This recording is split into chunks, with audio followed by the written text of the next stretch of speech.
लखनऊ की सड़कों पर आज अचानक जो दृश्य सामने आया वो एक बड़ी राजनीतिक टकराव का संकेत था। भीम आर्मी और आजाद समाज पार्टी के कार्यकर्ता हाथ में बैनर और गले में पट्टा डालकर सड़कों पर उतरे और जो हंगामा हुआ वो योगी आदित्यनाथ की सरकार के खिलाफ विरोध की एक नई लहर को जन्म देने वाला है।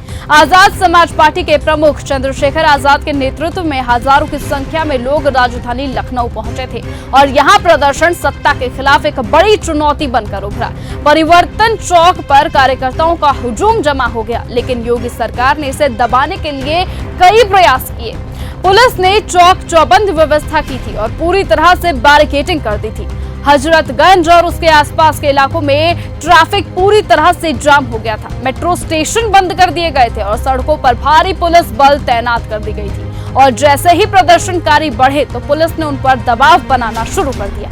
कई नेताओं को गाड़ियों में भरकर हटाया गया तो शांति की आड़ में उन्हें हिरासत में भी लिया गया। लेकिन सवाल ये है कि यहाँ ये सब कुछ क्यों हुआ? योगी सरकार ने इतना दमन क्यों किया? क्या ये सिर्फ कानून व्यवस्था का सवाल था या फिर योगी सरकार ने जानबूझकर इस विरोध को दबाने की कोशिश की थी ताकि उनकी नीतियों के खिलाफ उठ रही आवाजों को शांत किया जा सके?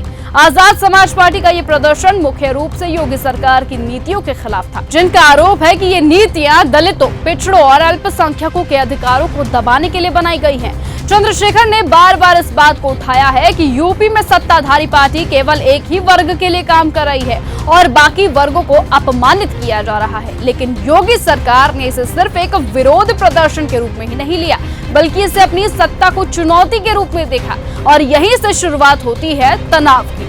जब भी विपक्ष ने कई आवाज उठाई तो योगी सरकार ने उसे दबाने के लिए अपनी पूरी ताकत लगा दी।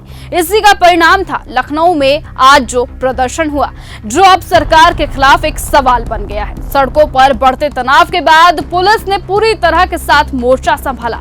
तो क्या ये मोर्चा महाकुंभ के वक्त नहीं संभाला जा सकता था? क्या ये मोर्चा तब नहीं संभाला जा सकता था जब मथुरा में उन 2 दलित बेटियों की शादी में अड़चन पैदा कर दी गई? क्या ये सवाल जब नहीं उठाया जा सकता था जब पत्रकार की हत्या सरेआम कर दी गई? ये सवाल तो अब हर किसी के मन में है। खैर, सिर्फ बैरिकेडिंग ही वहां पर नहीं की गई, बल्कि कई मेट्रो स्टेशंस को भी वहां पर बंद कर दिया गया। परिवहन निगम की बसों को रास्तों से वापस भेज दिया गया।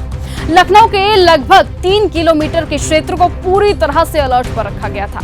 क्या यह सब सिर्फ सुरक्षा के लिए किया गया था या फिर इसका उद्देश्य विरोध को दबाना था?